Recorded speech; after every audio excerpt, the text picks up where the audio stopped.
Japonya'dan selam. Selamlar. Osaka'dayız. Osaka'nın kalesinin olduğu güzel bir parktayız. Bayağı huzurlu. Şimdi boş vaktimiz vardı. Singapur'da gezilecek yerleri biraz konuşalım. Daha çok aslında ucuza nasıl Singapur'da gezilir. hayatta Onu anlatacağız. kalınır. Aynen. Biraz nasıl hayatta kalınır onu anlatacağız. Çünkü paranız varsa Singapur'da zaten yapacak birçok şeyiniz var. Ama biraz daha bizim gibi düşük bütçeli gezmeye çalışanlar için Singapur nasıl gezilir ondan bahsetmek istiyoruz. Singapur aslında bir şehir ülkesi diyebiliriz. Başkenti Singapur. Singapur'dan başka da zaten şehri var mı? Yok yani şehir Yok. işte. Aynen. Nüfusu 5 milyona yakın. ana dili İngilizce. İngilizce konuşuyorlar. Okulda eğitim dili İngilizce. Karma bir devlet. Yani orada yaşayanlar %70'i Çinli, %25'i yani yakın Malezyalı ve geri kalan da Hintli insanlardan oluşuyor. Aynen. Para birimi de Singapur doları. Kuru söyleme istiyorsan. Aynen. Biz oradayken 15'ti. Şu an bakmak istiyorum. 17,5 olmuş. 3-5 yıl sonra izlediğinizde bakarsınız. Şu an 17,5. Biz gittiğimizde tam tamına 14,8 falan, 14,7. 15 değildi yani. 15'ten bir tık düşüktü. Öyle. Singapur'a Endonezya'dan geçmiştik. Yani siz nereden gideceksiniz bilmiyorum ama hani kısa bir bilgi olsun. Jetstar'la gitmiştik. Bize ne sordular giderken? Bize Jetstar'ın kendisi Singapur'dan çıkışımızı istedi. Bizde de dönüş biletimizi istedi.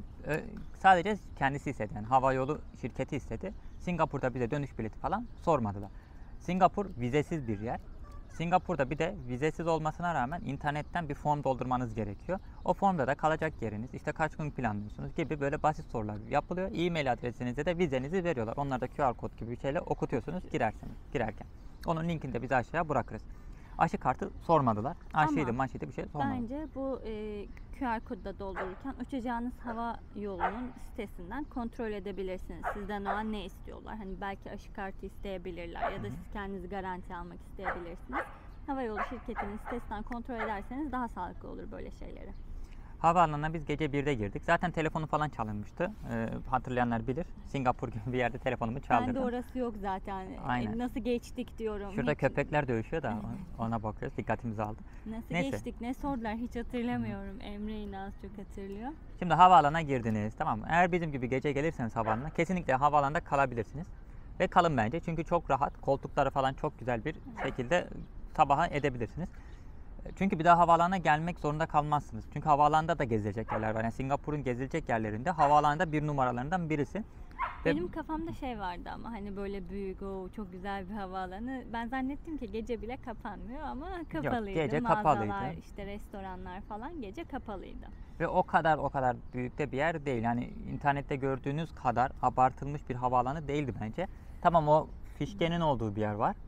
Onun dışındaki yerlerde mesela Terminal 4'e gitmeniz gerekiyor. Mesela o kuş parkını Büşra çok merak ediyordu. O kuş parkı için biletinizin olması lazım. Aynen. Ve havaalanının 4. havaalanından çıkış yapmanız lazım. Yani Aynen. pasaport kontrolünüzden geçmeniz lazım. O da imkansız yani bizim için. Aynen. Gidemedik. Göremedik. Ve yapılan etkinlikler de ekstrem pahalı. 60 dolar, 70 dolar gibi bir ücretleri var bu şeylerin. O yüzden fişkeyi görüp dönüyorsunuz havaalanına. Terminaller arasında da trenle ücretsiz geçiş yapılabiliyor. Evet, yapılacak şeyler de ücretli genelde, yani 50 dolardan falan başlıyor. İşte bir tane park var, parkı görmek istiyorsanız. İşte bir tane köprü var, köprüye çıkmak istiyorsanız o paralı. Fişkeyi görmek bedava. Tercih etmedik aynen. Fişkeyi demeyeyim, onun tam adı ne? Şelale. Dünyanın kapalı alandaki en büyük şelalesi. Gerçekten de çok güzel.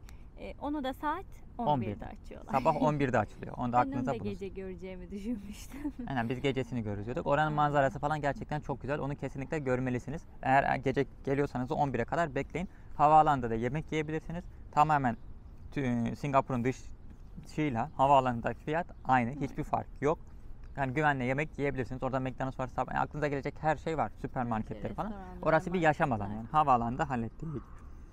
Biz bir de çantamızı havaalanında emanetçiye bıraktık. 30 Singapur dolar ödedik. 20 dolar. Amerikan dolar. O sıra biz işte telefonu çaldırdık falan, onu bir paniğiyle bıraktık. Ben çok pişmanım 20 dolara, hani çünkü Endonezya'da en lüks yerlerde kalabiliyordunuz. Neyse, çantanızı da yani bir yere emanete paralı bir şekilde bırakabiliyorsunuz. Havaalanında da kalacak yer var. Emre'ye göre her yerde var. Bunu söylemeye gerek olmayabilir ama böyle $70 civar falan sanırım. onun Havaalanı ücreti. otellerinden bahsediyor. Hani kalmak isterseniz orası da güzel bir yerde ama hani bir gecesi vardır kalmak ister, o da aklında bulunsun insanların. Düşük bütçeli diyoruz, $70 diyor. Havaalanında kalın abi, bir ton adam kalıyor yani. Mesela konaklama için, neyse onu sonra Biz yapalım. nerede kaldık ama? Biz Couchsurfing'de kaldık. Evet, biz Couchsurfing'de kaldığımız için ücretsiz kaldık ama eğer ücretsiz kalmak, Couchsurfing bulamadıysanız hosteller de çok pahalı. En ucuz hostel mesela $60, $70 kişi başı, yatak başı yani. Onlarda da böyle 10 kişi, 15 kişi kaldırıyorlar. O yüzden eğer gerçekten şeyse havaalanında kalın. Ciddi kalınır ya. Otele para vermeden havaalanına. Aynen. Yani otele para vermeden havaalanına gidin, kalın. Sokakta yatmak sıkıntı. Camiler almıyor, kapalı. Öyle olunca da en mantıklı yer havaalanı. Yoksa Couchsurfing'den bulmanız gerekiyor. Nerede konaklayalım diye sorarsanız da herhangi bir yerde konaklayabilirsiniz. Çünkü her yerden her yere metro, otobüs, işte her Otobüsü de şey var. çok iyiydi. Biz otobüs Aynen. kullanmıştık genelde kaldığımız ev sahibinden gelip giderken.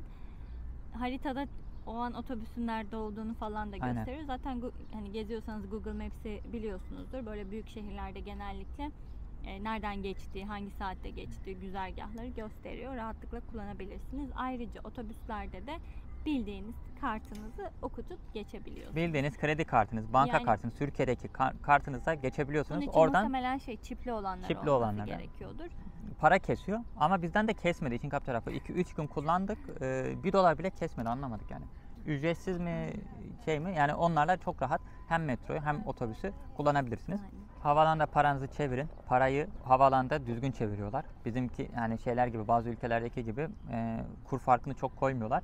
Biz $50 çevirmiştik. Harcayamadık. Niye harcayamadık? Çünkü her şeyi kredi kartıyla yapıyorsunuz. Ulaşım kredi kartıyla, restoranlar kredi kartıyla. Hatta bazı yerlerde sadece kredi kartı var. Nakit almıyor adam. Yani bakkal tarzı bir yere giriyorsun, o adam sadece kredi kartı alıyor.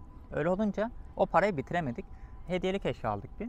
Onun dışında 45'ini mi 40'ını mı geri çevirdik. Yani 50'nin Malezya parasına geri çevirdik. O yüzden kredi kartıyla her şeyi çok rahat alışveriş yapabiliyorsun. Yani dünyanın en kolay ülkelerinden birisi bu konuda. Mesela Japonya'da şimdi her şey nakit para. Kredi kartı yok yani. Çok garip. Peki havaalanında başka ne yaptık? Yemek yedik, para SIM kartı çevirdik. aldık. SIM kartı aldık. Evet, doğru. SIM kartı da biz sonrasında Malezya ve Singapur, Tayland'a gideceğimiz için o 3 ülkede kapsayan 1 aylık sınırsız internet almıştık. Ne kadar almıştık? 50 Singapur dolarına, yani 40 Amerikan 40 dolarına dolar. aynen almıştık. Bir tane almıştık, onu kullanmıştık. Aynen. Singapur içinde de özel var, kendilerine ait. Havaalanından hani size en uygun olan neyse onu Singapur'da hemen halledip gidebilirsiniz. Ki onların da fiyatı çok pahalı değildi. 10 dolara çok falan değil. geliyordu. Yani sanırım. çok 10-20. pahalı değildi yani. Türkiye'deki fiyatların bir tık böyle pahalısı. SIM kartı aslında çok da lazım değil. Çünkü birçok yerde internet var zaten. Metroda var. Her yerde internet çekiyor. Onu da söyleyeyim. Yemek konusuna geldim. Singapur'da ne yedik? McDonald's bir kere Fiyatı uygun. fiyat uygun. Menüler büyük ve lezzetliydi. çok Yediğim en lezzetli doyurucuydu. McDonald'slar Singapur'daydı garip bir şekilde. Aynen. Veya da 7-Eleven'dan 7-Eleven yemek var. yiyeceksiniz. Geri kalan şeylerde Ama her mutfak var yani nasıl aradığınıza bağlı. Helaline de var, başka işte alkollü mekanlar da var, eğlence mekanları da var. Nasıl aradığınıza bağlı. Yani Singapur'da hem eğlence hem gezi, kültür hepsini her bir şey, arada yani her türlü restoranı yapabilirsiniz. bulabilirsiniz. Türk restoranlar da var. İşte Japonlar, şunlar bunlar, her türlü restoran var. En ucuz bir şekilde McDonald's'tan yemek yiyebilirsiniz. Karnınız doyar. Diğerleri çünkü pahalı, yani yemekler pahalı. Evet. Şimdi nereleri gezelim peki? Hani onu sorarsanız da Havaalanını, Fuşke'yi gezeceksiniz. Aynen, Fuşke'yi Şelaleyi gezdiniz. gezeceksiniz. Biz Geldiniz sonra şehre. Çıktığımızda Garden by the Bay'e gitmiştik.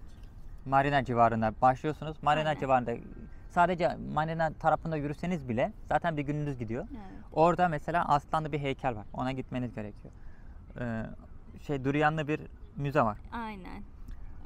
Tiyatro salonu. Aynen, tiyatro salonu. Karşısına geçtiğiniz Apple Store var mesela. O da böyle bir ada şeklinde yapılmış. Güzel bir mağaza. Onun Manzarası falan harika. Alışveriş merkezinden giriliyor. Aynen. Önce aşağıya iniyorsunuz. Sonra o tüpün içine girmek için de bir merdivenle yukarı çıkıyorsunuz. Kesin yukarı çıkın zaten. O App Store'un altında kalmayın. En güzel manzara yukarıda. Aynen. Biz aslında videosunu çekmiştik onun ama teknik sebeplerden ötürü paylaşamıyoruz. Ben yanlışlıkla sildim videoyu. Singapur'un Apple Store'u gerçekten çok güzel. güzeldi. Biz orada yarım saat falan vakit geçirmiştik. Güzel Çünkü benim bir yer. telefonum Bir şey- çalındığı için Aynen. iPhone aldık Bir şey oradan. almasanız da çıkın oraya Aynen. yani. Kesinlikle oraya gidin çünkü manzarası falan çok güzel. Etrafı çok güzel görüyorsunuz. Sonra o gemili bina, çıkması pahalı.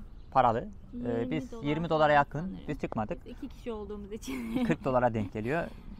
Şehir manzarasını zaten orada o havuzu kullanamıyorsunuz. Eğer orada konaklıyorsanız kullanabiliyorsunuz. Konaklamanın da bir gecelik ücreti 900 dolar falan. Bana da bakmıştım. Bakmış. Ama bizim konumuz ucuza gezmek. O yüzden beleşe nerede yukarı çıkabilirsiniz onu söyleyeceğim. Capital Spring diye bir bina var, Aynen, tamam mı? bunu not alın. Onu not alın. Biz de onu Singapur'da işte Couchsurfing'deki abi götürdü. 17. ve 54. kata katlara çıkıyorsunuz. çıkılıyor. Bina tamamen bahçeden oluşuyor. 54. katta adam gitmiş nane yetiştiriyor falan, hani Aynen. böyle Orası bir yer. hem sanırım otel kısmı da var hem restoran kısmı da var. Orada yetiştirdikleri işte bitkileri, naneleri, muz falan da vardı. Onları restoranlarında da kullanıyorlar ayrıca. Bu mimari açıdan da çok güzel bir örnek sanırım. Singapur'un zaten çoğu yüksek binası öyle. Hani nasıl yeşillendirebiliriz, nasıl ekosisteme katkı sağlayabiliriz diye düşünülmüş şeyler yapıyorlar. Capital Spring bedava Bedava. ve en tepesine çıktığınızda Endonezya'daki adalar bile gözüküyor. Ha, evet. Tüm Singapur ülkesini komple, Malezya'da dahil görebiliyorsunuz. Ada demişken biz gitmedik ama Sentosa Adası'na da Aynen. geçebilirsiniz. Zaten çok yakın. Bir de şey tavsiye Oraya. ediyorum. Şimdi Arap, Hint ve Çin mahalleleri var. Evet. 3 tane mahalle var. Onlara zaten hani gidersiniz. Bir de benim sevdiğim şehir müzesi var. City, ne yazdığımı okuyamıyorum. Çin mahallesine yakın bu da. City Galeri. Ha, Aynen. tamam. Şehir müzesi de Singapur'un eski tarihinden beri nasıl geliştirdiklerini, şehirleşmeyi nasıl yaptıklarını, suyu nasıl karşıladıklarını, temiz suyu nasıl oluşturduklarını, deniz suyundan nasıl çektiklerini, elektrik tüketimini, çöplerden nasıl elektrik ürettiklerini falan böyle mimarlık öğrencileriymiş. Yani şehir planlama, yani mimar mühendis, şehir planlamacı veya işte böyle şeyleri merak eden insanlar için mükemmel bir şekilde açıklamışlar. Böyle müzede işte interaktif, çocuklar için de çok eğlenceli. Böyle suya basıyorsun, işte onu gösteriyor. Elektriğe basıyorsun, böyle bir şeyler. Yeşil alanı mesela koruma, işte Günlük duş için mesela hangi ülke ne kadar su harcıyor? İşte Aynen. çöpleri kim geri dönüştürüyor, ne kadar Çünkü geri bu şehir, dönüştürüyor? yani ülke 5,5 milyon var. Hadi 2 milyon da turist olsa o an diyelim, ya da transport işte şuydu buydu. 7 milyona yakın insan yaşıyor. Çok küçük bir alan ama o kadar yeşil ki, bura kadar yeşil. Yani ülke bu yeşillikte yani. Şehirler, işte yollar, yollarda zerre trafik yok. Mesela yani karşısı Endonezya. Endonezya böyle Hindistan'ın yandan yemiş. Jakarta falan böyle hani adım atılmıyor trafikten, motordan, şundan bundan. Onlarda zerre ses yok. Ya mükemmel bir ülke oluşturmuşlar. Güzel yani. Hoş. Yani onu bu müzede görebilirsiniz. Tüm ülkeyi de böyle maketle yapmışlar. Çünkü ülke küçük zaten. Tüm binaları, tüm oluşumları 3 boyutlu görebilirsiniz. Ben kesinlikle tavsiye ederim. Kesinlikle gitmeniz gereken yere şu Art Science, aynen biz Müzesi'ne, gidemedik. Aynen günümüz yetmedi ya da yani Zamanımız planlayamadık. yetmedi. Aynen zamanımız yetmedi. Marina'da yeri yakın. Herkes kesinlikle Biz- gitmeniz gerekiyor dedi ama biz Aynen, gidemedik. biz- Geldik cezalara. Peki bu Singapur'daki cezalar gerçekten doğru mu? Bence değil. O kadar izlenmek için. Kurallar değil diyelim. Yani izlenmek için biraz abartıyorlar o kadar kuralı. Yok işte sakız çiğnersen idam edilirsin. Yok işte şunu yere tükürürsen 50 tane kırbaç yersin gibi şeyler doğru değil. İdam var. Bizim kaldığımız kişi avukattı. Ona sorduk. İdam var. Kırbaç cezası da var. Yabancılara da, turistlere de hiç affetmiyorlar. Mesela 2 Amerikalı çocuk grafiti yapmış bir yerde. Tutuklanmışlar. Amerikan hükümeti devreye girmiş. Ya demişler salın bu salakları diye. Yok. Singapur demiş ki yok onu salarsam 2 gün sonra başkası şey olacak. Gelecek. Hani bizim bu ülke bir ütopya ve bu ütopyaya gelen kişi bunun kurallarına uymak zorunda deyip Amerika'yı dinlememişler ve çocukları kırbaçlamışlar. Hani böyle bir kanunlar var. Sert biraz ama dedikleri kadar da yani YouTube'daki videolarda görürsünüz o kadar da kural yok. Yani sakız çiğneyen kimseyi görmedik. Yerde Sakız yatan satışını da görmedik. yerde yatan Ama adamı gördük mesela. Yok ya, Aynen. yollarda yatmak yasak falan. Uyuyan adamlar gördük yollarda. Yani, aynen sokaklarda dans ediyorlardı, zumba Aynen. yapıyorlardı, yatıyorlardı. Ama Karşıdan karşıya geçenler de oldu. Hani yok yaya geçitinden geçmezsiniz, çok şöyle olur gördüğüm en böyle. saçma yasak şey vardı. Üst geçit yapmışlar merdivenli. Hı. Köprü. Motosiklet, bisiklet geçemez. Hani üst Zaten ben onu geçitten. oraya çıkarmaya üşenirim. Yine dikkat edin ama denildiği kadar da bir yasaklar ülkesi. Durian yasak. Ha, durian biliyorsunuz yasak, aynen, metroda. durian. Hatta ben hani çok böyle satılan yerde görmedim. Satın alırsanız da sanırım ya evde yiyorsunuzdur ya manavda orada yiyenleri gördüm. Ama dışarıda durian yemek yasak. Sigara içme açık alanda yasak, haberiniz olsun. Aynen. Sigara içme için özel alanlar var. Onları Onu da bulup orada içmeniz Böyle lazım. kırmızı çizgiyle çekmişlerdi Aynen. onlarda. Yani Japonya'daki parka gibi gideyim açık odası alanda yok içeyim ama- falan yok, haberiniz olsun yani. Aynen. o da yasak. Konaklama kısmında da şeyi söylemeyi unuttuk. Herhangi bir yerde konaklayabilirsiniz. Singapur'a uzak, işte Singapur'un dış kısmında. Hatta bazı Singapurlular Malezya'da yaşıyor. Günlük Ha, gidip evet. geliyor ucuza kalalım diye. Aynen. Onu da yapabilirsiniz. Onda ya sınır geçişi şuydu buydu, zaman kaybı. Yani yukarıda Gerek bir yok. köprüyle var. Biz Malezya oradan geçmedik ama Aynen. çok kullanılan bir köprüsü var Malezya'da Aynen. yaşayıp Singapur'da çalışanlar Malezya'nın için. Singapur sınırında yaşayanlar oluyor. Singapur'a günübirlik gidiyorlar, geliyorlar. Singapur'un herhangi bir yerinde konaklayabilirsiniz. Otobüste yarım saat içerisinde istediğiniz her yere Singapur'da dolaşabiliyorsunuz. O yüzden hani ucuzluk açısından konum uzakta bile olsa kabul edebilirsiniz. Singapur'un tarihinden bahsediyorum. Singapur, Malezya ile birlikte İngiltere'den ayrılmış bir ülke. İkisi birlikte ayrıldı. Malezya Cumhuriyeti olarak konuldu. Ama nüfus Çinli daha çok. Ve Singapur o zaman fakir bir yer. Aslında o kadar da zengin bir yer değil. 1900'lü yılların başlarından bahsediyorum. Yani İkinci Dünya Savaşı'nın kısmından. Ondan sonra Malezya'daki parti, Müslüman Partisi diyor ki ya diyor bunlar bize oy vermez. Biz bunları bağımsız edelim. Singapur aslında bağımsız olmak istemiyor. Malezya bunların bağımsızlığını veriyor. Diyor siz bağımsız olun. Siz Çinlisiniz. Singapur Çinliler çünkü. Aynen. Çinlileri- Nüfusun çoğu Çinli. Ve bunlar bize oy vermez diye Singapur'u bağımsızlığını gidin diyorlar. Kovuyorlar ya ülke, gidin bağımsız olun diyorlar. Singapur hatta o zamanlar Malezya kapısına giriyor tekrar. Hani size bağlanalım diyor. Biz ne yapacağız gibisinden. Birkaç kere reddediliyor. Ondan sonra Lee diye bir adam var, tamam mı? Çinli. Singapur'un ilk başkanı. Bayağı da uzun süre kalmış. Lan diyor ben göreceksiniz siz diyor. Böyle sinirli. Ondan sonra ülkeyi bir döşüyorlar abi. Demir yolları, hatlar, işte eğitim, sanayi, işte turizm, daha sanayi şey olmasa bile bir finans cenneti oluşturuyorlar. Ve şu an Malezya'dan daha çok belki de paralar var. Yani 5 milyon nüfus belki 40 milyonluk Malezya'dan daha zengin toplam para olarak söyleyeyim. Ya Ve zaten- dünyanın en zengin ülkelerinden biri oldu. Şimdi Malezya dönüp baksın ağlasın yani. Bir ticaret başkenti gibi sanki Singapur. Aynen. Biz orada gezerken de sokaklarda sürekli iş adamları, bir toplantılar, Evet. uzun binalar, bir o resmiyeti, ciddiyeti hissediyorsun. Mesela bunun bir yani bir versiyonu da Dubai. Mesela Dubai'ye de gittiğimizde karşılaştırmak için söylüyorum. Dubai böyle biraz daha alttan zengin ve turizmle birlikte zenginleşmiş bir şehir olduğu için ve çok göçmen var orada. Hani Pakistanlılar var, Avrupalılar biraz daha üst kesimde çalışıyor falan.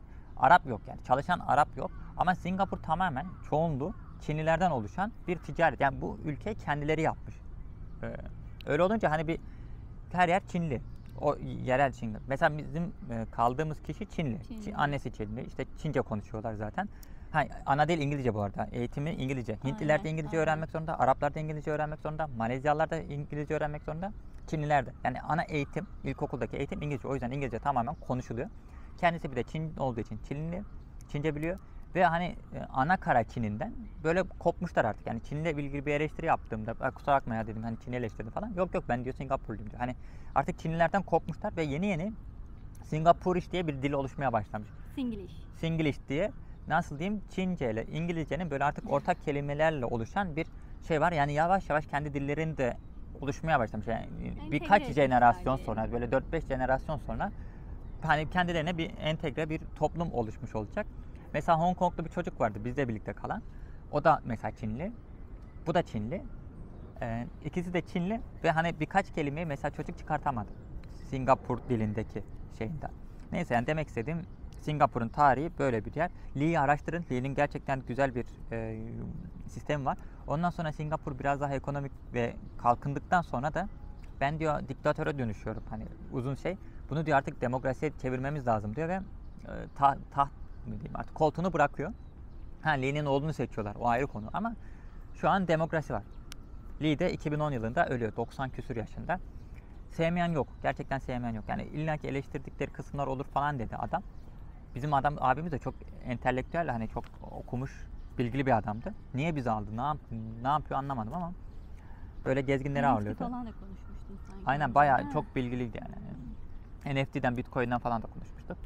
Sorularınız olursa yorumlara yazın. Unuttuğumuz bir şey vardır veya tavsiye ettiğiniz veya yanlış bir şey söylemişizdir. Onları yoruma yazın. Sonra da sorabilirsiniz. Hani genelde cevaplıyoruz hızlıca.